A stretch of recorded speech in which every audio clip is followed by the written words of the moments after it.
और हमसे नाना प्रकार के अनर्गल कर्म होते रहते हैं। भगवान के 16,108 विवाह हुए। भगवान का एक और चरित्र है सुदामा का चरित्र। लोगों की बड़ी इच्छा होती है, एक लाइन में से कह देता हूं। देखो, भगवान के लिए लिखा गया है शांताकारम भुजग शयनम, भगवान शांत हैं। और सुदामा के लिए लिखा गया है प्रशांत आत्मा। भगवान शांत हैं तो सुदामा प्रशांत हैं। जो लोग उन्हें दरिद्र कहते हैं, जो लोग उन्हें गरीब कहते हैं, जो लोग उन्हें निर्धन कहते हैं, वो मूर्ख है। हमारा शास्त्र ऐसा नहीं कहता। दूसरी बात, सुदामा ने 40 चने खा लिए थे, ये भी कोई शास्त्रीय बात नहीं है, किसी शास्त्र में इसका उल्लेख नहीं। किसी के पास हो तो हमें दिखा देना, हमें पढ़ने की बहुत जल्दी है। हमने तो नहीं खोजा अभी तक कि चना खा गए, कटकटा रहा था दांत, हिस्सा खा गए इसलिए गड़बड़ हो गए। लेकिन हम गलत इसलिए नहीं मानते क्योंकि सब कुछ शास्त्रों में नहीं होता। महापुरुषों की अपनी चिंतन धारा भी होती है, संतों की अपनी चिंतन धारा भी होती है। तू कहता कागद की लेखी, मैं कहता अखियन की देखी। संत आंखों से देख के भी कहते, इसलिए बुरा नहीं कहते, वो भी होगा। दूसरी बात, श्री कृष्ण के यहां सुदामा गए तो द्वारपालों ने धक्का दे दिया। किस मूर्ख ने कहा? किस शास्त्र में लिखा है? झूठ बोलते हो। भगवान के द्वार पर किसी गरीब को, किसी विप्र को, किसी विद्वान को धक्का दे दिया जाए, क्या भगवान ऐसा द्वार बना के रखे होंगे? क्या वो रावण राज था? कृष्ण राज था वो।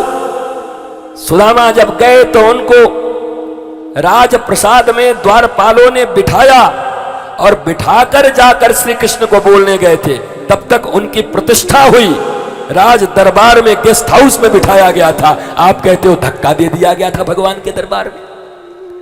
ऐसी झूठ बात क्यों? तुमको अच्छा लगता है इसलिए? चलो, लीला के क्रम में अच्छा लगता है। सुदामा आया ऐसे ऐसे करते करते और वो कृष्ण इधर बैठे हैं और धक्का दे रहा, रो रहे हैं, अरे द्वारपालो कन्हैया से कह दो।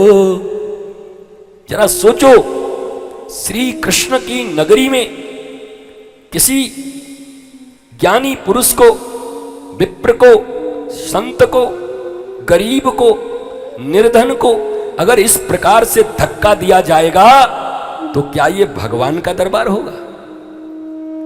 तो जाने अनजाने अपने भगवान के दरबार का तुम अपमान कर रहे हो या सम्मान कर रहे हो? बोलो। केवल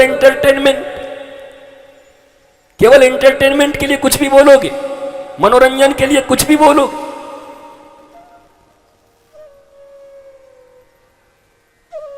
और भगवान कृष्ण के द्वारपाल बड़े समझदार हैं। एक बार तो विष्णु के यहां थोड़ी गड़बड़ी की थी तो रावण बनना पड़ गया था। सनक सनंदन गए थे ना, तो द्वारपालों ने रोक दिया था। ऐ नंगे लोग कहां जा रहे हो? भगवान के यहां नंगे लोग नहीं जाते। अरे बड़े दुष्ट हो, तो महात्माओं के वस्त्र देखता है। और फिर श्राप दिया, जा राक्षस बन के पैदा हो जा। तो आज जब सुदामा आए और कहे कि मैं कृष्ण का मित्र हूं, तो एक द्वारपाल तो कुछ बोलने वाला था भी, तो जय विजय भी वहीं द्वारपाल बने। बोले कुछ मत बोलो भैया, हमारे ही स्वामी हैं, उनके ऐसे ही सही दोस्त होते हैं। एक बार चक्कर में फंसे तो 3 जन्म लेना पड़ गया, रावण इत्यादि बन करके। अब की फंसे तो पता नहीं कितना जन्म लेना पड़ेगा। महाराज ये पक्का होगा, भगवान ही का मित्र होगा, ये दूसरे का नहीं हो सकता है। हमारे ठाकुर जी ऐसे ही सही मित्र रखते हैं, निराले हैं ठाकुर जी हमारे। तो द्वार पर कोई मिसबिहेव नहीं हुआ उनके साथ। माय डियर भारतवासी, आपको ये चीजें जानना जरूरी है, क्योंकि यही चीज बनते बनते बनते बनते सैकड़ों साल बाद फिर कोई उठेगा इतिहासकार, बोलेगा कृष्ण कृष्ण करते हो। अगर वो राजा इतना अच्छा था तो उस राजा के दरबार में दरबारी ऐसे कैसे थे जिसने ऐसे किसी व्यक्ति को धक्का दे दिया हो, बूढ़े आदमी को गिरा दिया हो? क्या जवाब दोगे? बोलो, क्या उत्तर होगा तुम्हारे? अभी तो 500 साल के बाद रामायण के ऊपर सवाल उठा रहे हैं। न अवधि जानते हैं, न देश जानते हैं, न काल जानते हैं, न पात्र जानते हैं। उस देश काल पात्र में वो बातें क्यों लिखी गई, उसका क्या अर्थ है?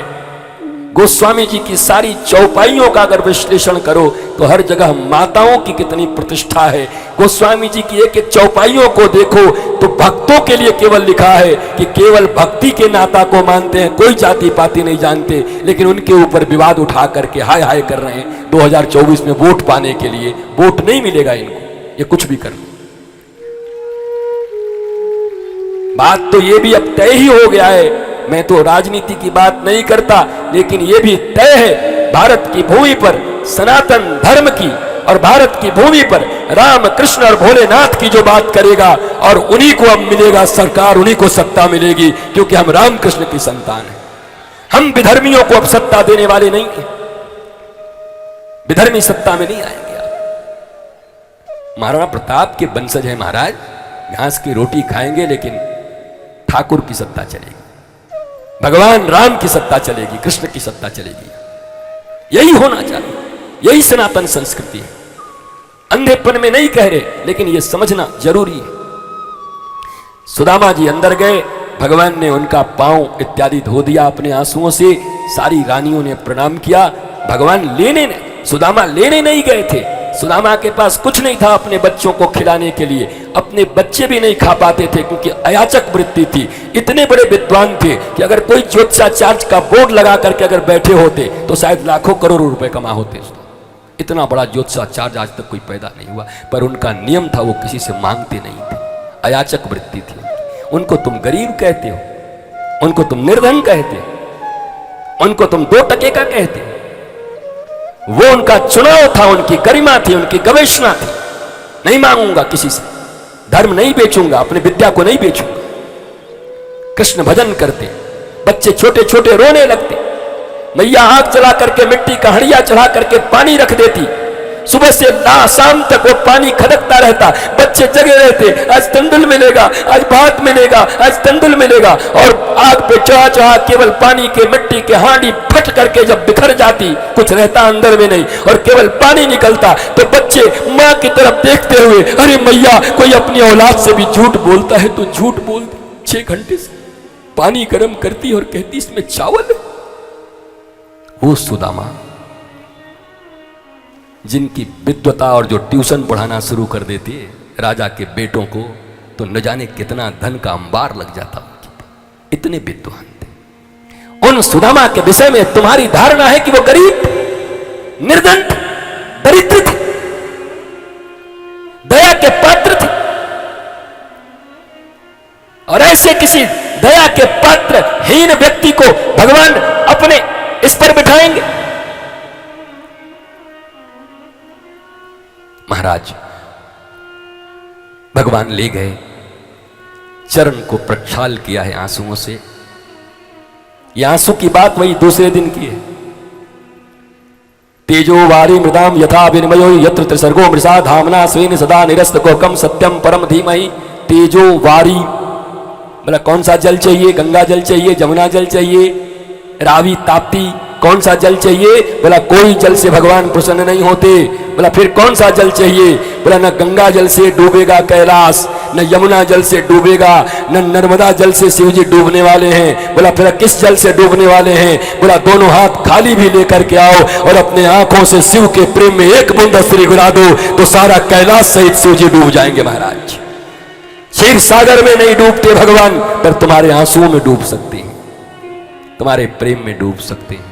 क्षीर सागर नहीं डूबा पाया उनको आज तक। तो तेजो बारी मृदाम, इसलिए भगवान ने पानी से और इत्र से नहीं धोया, ऐसे महापुरुष का चरण अपने आंसुओं से धोया है, क्योंकि आंसुओं की कीमत होती है। भगवान ने सारे आंसू दे दिए सुदामा को कि हे महापुरुष, आपके चरण धोकर मैं श्रेष्ठ हो गया।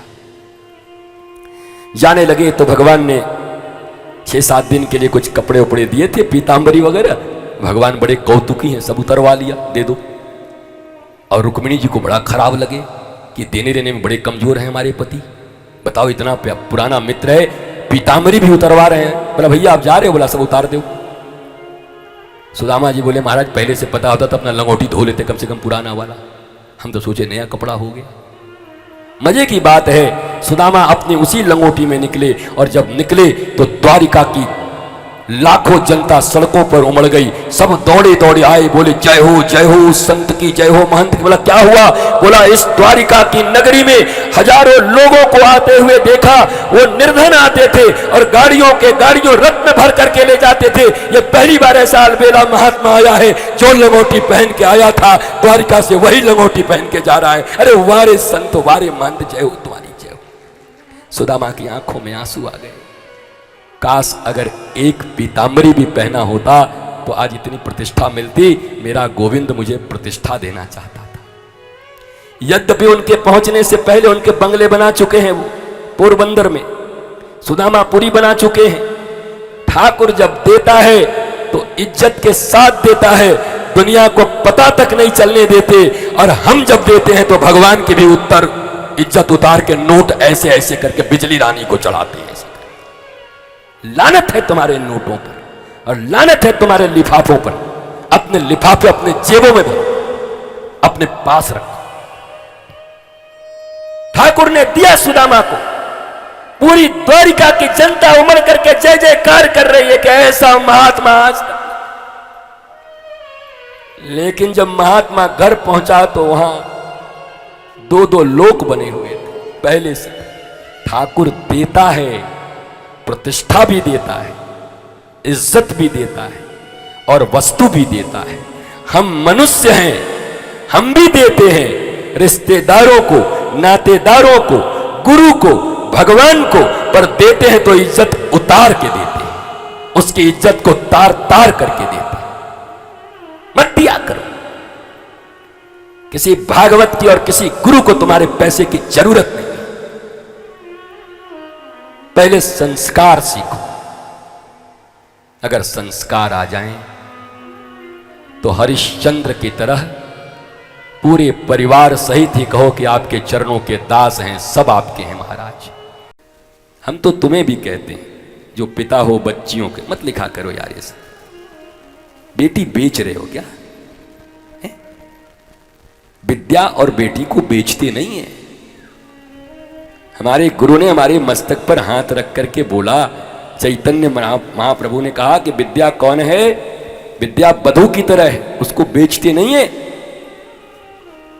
इसलिए गुरु ने हाथ रखकर कहा कि गुरु के दिए ज्ञान को कभी भी पैसे से बेचने की कोशिश मत करना, नहीं तो बेटी बेचने का पाप तुझे लगेगा। इसलिए इतना डरता हूं मैं जीवन में कभी भागवत से कहीं कोई बेचने का ये ना हो जाए। ये विशुद्ध ज्ञान बांटने के लिए, देने के लिए। ये सामान नहीं लाया, मेला नहीं लाया तुम्हारे सामने कि तुम खरीदार हो, खरीदोगे, पैसा दोगे मुझे, आके ऐसे ऐसे आरती में नोट चढ़ाओगे तो मैं जिंदा रहूंगा तुम्हारे ऊपर। विद्या बेचते नहीं है, प्रज्ञा बेचते नहीं है, धर्म बेचते नहीं है, संस्कार बेचते नहीं है, संस्कृति बेचते नहीं है। टेंट वाले को बुक कर लिया, माइक वाले को बुक कर लिया, लाइट वाले को बुक कर लिया, खाने वाले को बुक कर लिया, महात्मा भी बुक करके ले आओगे। 10 लाख वाले, 11 लाख वाले, 21 लाख वाले, 25 लाख वाले, 5 लाख वाले, 7 लाख वाले महात्मा बुक करोगे।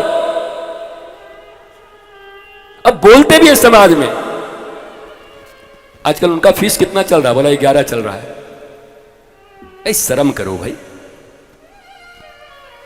महापुरुष को, हां, जिन्होंने भागवत, जिन्होंने ज्ञान आहरण करके सारी दुनिया के लिए रखा है, समाज का मंगल ही जिनका उद्देश्य है, उनका भरण पोषण समाज के लोग कैसे कर दें बताने की क्या जरूरत है। रोटी दाल उनकी चलती रहे, मौज में रहें, आनंद में रहें, तुम्हें कथा सुनाते रहें। कौन बिल्डिंग ठोकने यहां आया महाराज? काहे को? तो धर्म खरीदो मत। बेचने वाले से ज्यादा खरीदने वाले गुनाहगार हैं महाराज, मत खरीदो। वृंदावन में ऐसे ऐसे, अयोध्या में, काशी में, कांची में ऐसे ऐसे विद्वान हैं जिनको 18,000 श्लोक कंठस्थ है भागवत का, कोई पूछता नहीं। खरीदने वालों को मानने वाला कोई, जो दिखे वही बिके। इसलिए कथा खरीदो मत, कथा को यश का साधन मत बनाओ। इतनी बड़ी कथा कराए, वो कथा कराए, ये आए वो आए, ऐसा पांडाल लगा। भैया कथा तो अहंकार समाप्त करती है, और अगर कथा के पांडालों में तुम्हारा अहंकार बढ़ने लगे, इसका मतलब दवाई रिएक्शन कर रही है, तुम्हारे गड़बड़ हो जाए। कथा में तो आओ तो निरंकार हो जाओ। बोला सब ठाकुर जी का, मैं भी ठाकुर जी का। देवनहार कोई और है, देवत है दिन रोएन, लोग भरम हम पे करे, यासो नीचे नैन। देने वाला कोई और है। मेरी मुझे एक बड़ी प्यारी बात मुझे याद आती है ट्रेन की। एक ट्रेन में एक आदमी ऊपर के बर्थ में, एक आदमी नीचे के बर्थ में, और सामने इधर हम भी बैठे। किसी स्टेशन पे गाड़ी रुकी, बाहर एक अंधे जो भिखारी होते हैं वो मांग रहे थे, दे दे बाबा, दे दे बाबा, दे दे बाबा, दे दे बाबा। तो ऊपर वाला जो आदमी था, गाड़ी खुल चुकी थी, अच्छा वो दान करने वाला आदमी था, उसने फट से कॉइन निकाला, वो उसको दे नहीं सकता था, नीचे वाले को पकड़ाया, नीचे वाले ने खिड़की से उसको दिया, और भिखारी ने उस देने वाले को, भगवान कृपा करे तुम्हारे बिल्डिंग हो जाए, तुम्हारे बाल बच्चाए हो जाए, तुम खूब ऊपर उठो, खूब नाच, ये करो। वो हमने जब देखा इस घटना को, देखो संत कहीं बैठते, मैं ट्रेन में चलूं, फ्लाइट में चलूं, तुम्हारे साथ बैठूं, हमारी प्रज्ञा कहीं, तुम ये मत समझना कि हम डोसा भी खा रहे हैं तो चुपचाप बैठे, हमारी मशीन चल रही है भीतर।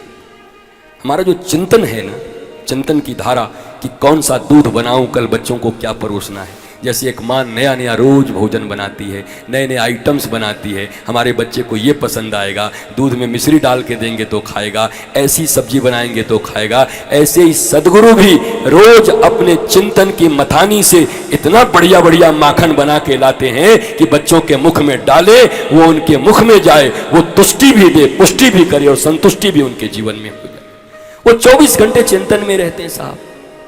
उनको मत समझना कि वो आपके बहुत व्यवहारों में रहते हैं, वो व्यवहार में चलते चलते भी एक अलग चिंतन में चलते हैं। ऐसे ऐसे जन्मादस्य तनुचार्थी तेजो वारी मृदाम यथा। अच्छा ये यहाँ पे फिर बैठता है, और यही तो भागवत में लिखा है। और ये देखो वाल्मीकि रामायण में यही लिखा जो यहाँ घटना घट रही है। वो हर चीज वाल्मीकि रामायण, हर चीज उपनिषद, हर चीज भागवत के अनुसार देखते। जैसे एक लोभी आदमी को दुनिया में हर जगह पैसा दिखाई पड़ता है, एक कामी आदमी को हर नारी में बस उसका शरीर दिखाई पड़ता है। गोस्वामी तुलसीदास कहते हैं नारी ही प्यारी कामी जिमी, कामी ही प्यारी नारी जिमी। कितना सुंदर उन्होंने लिखा है। अब पूरा तो मुझे याद नहीं है, हमारे चेला तो हमसे भी बड़े हैं, महान गुरु हैं सब महाराज। चेला दो चार हमको ऐसे मिलते कि हम आधा बोलते, चेला पूरा बोलते। तो चेला हमको ऐसे मिले हैं कि वो आधा बोलेंगे, हमको कहते हैं तुम पूरा करो। गाड़ी कैसे बढ़ेगी हमारी।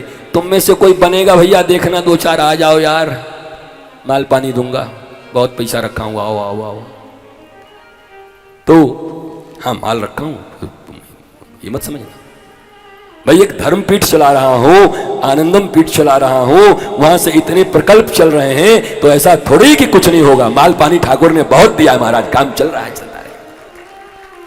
न हो तो चलेगा कैसे बताओ, सभी चल रहे हैं।